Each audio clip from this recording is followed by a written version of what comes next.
भयो लाग्यो हामी त अरू चाहिँ बिहानै लाग्छ कता कता हामी चाहिँ बेलुका भएपछि भाउजूले निता भाउजूले बोलाउनु भएको छ कि खाना खानु अन्त चाहिँ सिलाम सागमार बनाउनु कति थियो आज अर्डर फेरि हो है अनि अझै कम्प्लिट गर्नु छ र ब्यागमा बोकेर पछाडि देखाइदिनु ब्याग यो ब्यागमा बोकेर चाहिँ जाँदैछौँ मेरो साइला बडाको घरमा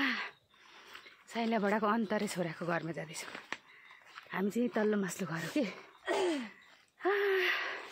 अझै पल्लो उता पनि बोलायो खाना खानु जुद्यो नि एकैचोटि अब उता चाहिँ बिहान बिहान खानु पर्ला है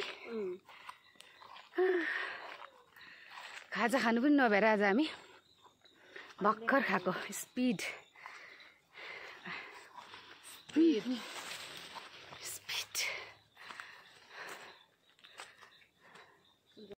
अनि घरमा त जहिले खाँदा पनि हुन्छ घरै हो सबै भनेर चाहिँ बल्ल बल्ल फकाएर चाहिँ हिँडेको अब यहाँ घर जान्छु अनि घर गएर बरु बनाइसकिहाल्ने खानासाना त भोलि बिहान खाँदा हुन्छ बोलाको ठाउँमा त्यही भएर चाहिँ जाँदैछु साथीभाइहरू यस्तो चाहिँ व्यस्त अब फेरि तिजलाई त्यो लाछा डोरी हुन्छ नि कपाल बाट्ने त्यस्तो 50वटा अर्डर छ अनि अझै अब तिज आउनु डल्लै छ त्यो अरू बिचमा अर्डरहरू थपिन्छ हो अनि गर्दाखेरि त धेरै काम हुन्छ अनि ग्रिन हाउसको काम गर्दा त भ्याइ नभ्याइ छ है साथीहरू भ्याइ नभ्याइ पुरै आर्मी शासन भयो भन्दै थियो दिपिकाले पनि मजा आउँछ जोस् गाउँमा पनि बिजी भयो भने पनि हो अनि आज पनि बजारबाट अर्डर गर्नुभयो सिलाम सागमाहरू भोलिलाई चाहिएको रहेछ फेरि खदाको सट्टा सिलाम सागमा लाउने अरे अहिले चाहिँ खदा त अब एकपल्ट लायो राख्यो कामै हुँदैन नि त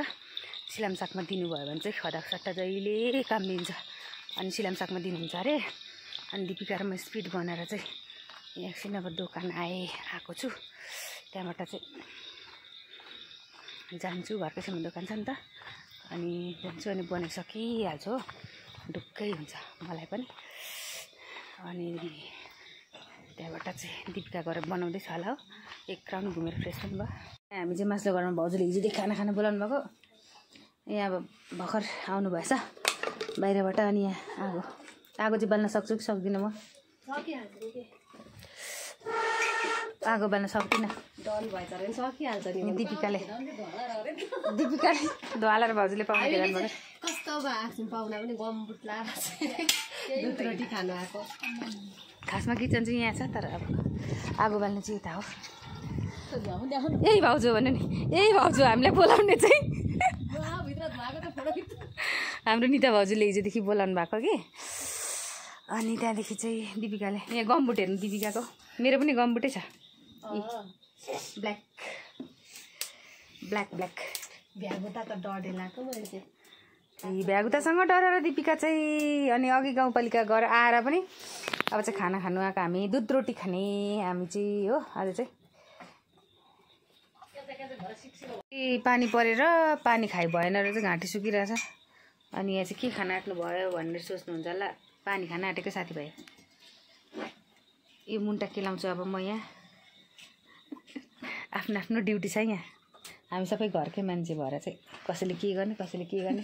त्यस्तो छ नि त भाउजूले सामान ल्याइदिनु हुँदैछ हामी चाहिँ तर्खर गर्दैछौँ किचनतिर बलिप दाइ चाहिँ झापा दमकमा घर बनाउनु हुँदैछ हाम्रो भाउजूको चाहिँ हो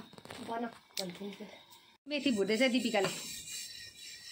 मेथी भुटेर हालेर चाहिँ यो भाँडामा चाहिँ टक्कसँग दुध रोटी पकाउने हामी आज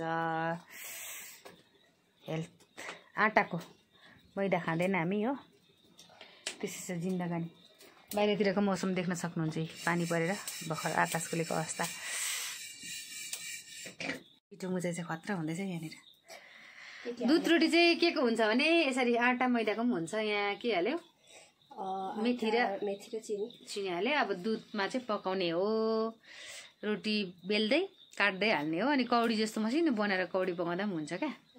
त्यस्तो हुन्छ कुराकानी अनि मैले चाहिँ यहाँनिर मुन्टा केलाइसकेँ इस्कुसको टुप्पा भन्थ्यो दिपिकाले चाहिँ फेरि बनाउँदै दुध रोटी पाक्यो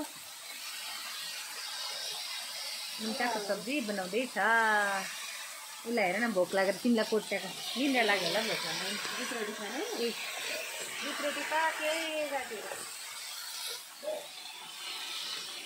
छ तर अब हामीले त्यसै पकाएको जाई पनि कान नभएको कराई निकाल्छ भन्नुहुन्छ होला तर अब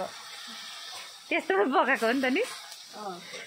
अस्ति पर चिकन पनि त्यस्तोमै बनाउँदै थिएँ क्या म कान नभएकोमै बाबुले एकैचोटि त्यत्रो नखाउँ म त खान्छु खाना चाहिँ तर लु ल्याउनु जे पर्ला ल यत्रो दुध रोटी खाना आँटे मैले साथीभाइहरू यहाँनिर वाह